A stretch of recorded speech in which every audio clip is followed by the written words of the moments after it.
Welcome. In front of me is a Cubot Note 50, and today I will show you how you can enable your power saving mode on this device.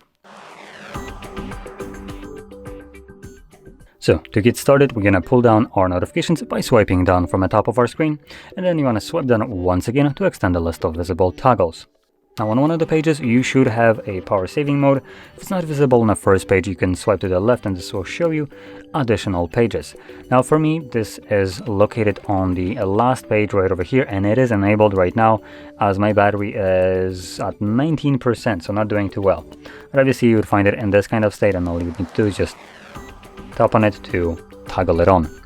Now one thing to keep in mind when using your battery saver, or aka power saving mode, is that typically this mode will turn off Wi-Fi and mobile data, or just restricted.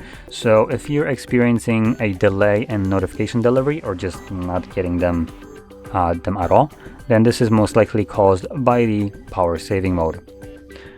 And all you need to do is just turn it off. Now anyway, with that being said, hopefully you found this video helpful, and if you did, don't forget to hit like, subscribe, and thanks for watching.